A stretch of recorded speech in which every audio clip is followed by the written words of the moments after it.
এই লোকটি তার স্ত্রীকে নিয়ে ড্রিঙ্ক করছিল, কিন্তু হঠাৎ সে থেমে যায়। সে গ্লাসে থাকা বরফের টুকরোটা গভীর মনোযোগ দিয়ে দেখে এবং এর থেকে একটি বরফের টুকরো বের করে। সে তার স্ত্রীকে ম্যাগনিফাইং গ্লাস আনতে বলে। পরের মুহূর্তেই সে দেখতে পায় বরফের ভিতরে একটি মৃত হাতি রয়েছে। মেয়েটি তখন তৎক্ষণাৎ ফ্রিজের সামনে যায় এবং বরফের টুকরো বের করতে শুরু করে। সে ফ্রিজের ভিতর দেখতে পায় সম্পূর্ণ ছোট এক পৃথিবী। ছোট ছোট মানুষজন এদিক ওদিক দৌড়াচ্ছে এবং কাজ করছে। পরিবেশটা অনেকটা পুরনো যুগের মতো মনে হচ্ছে। জ্যাক সেই হাতিটাকে বাহিরে বের করে আনে এবং শ্রদ্ধার সঙ্গে কবর দেয়। যখন সে আবার ফ্রিজ খোলে তখন দেখতে পায় ভিতরের সময় বদলে গেছে।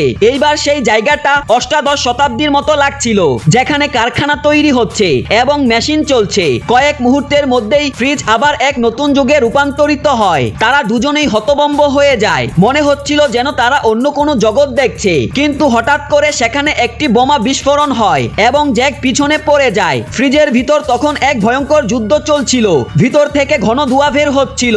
মনে হচ্ছিল বড় কোনো বিস্ফোরণ হচ্ছে। আর কিছুই দেখা যাচ্ছিল না। তাই সে তাড়াতাড়ি ফ্রিজ বন্ধ করে দেয়। কিছুক্ষণ পর জ্যাক আবার ফ্রিজ খোলে। এবার যুদ্ধ শেষ হয়ে যায়। সেখানে এখন বিজ্ঞান ও প্রযুক্তির এক নতুন যুগ শুরু হয়। উঁচু উঁচু ভবন, তীব্র আলো এবং আকাশে উঠতে থাকা গাড়ি দেখা যাচ্ছিল।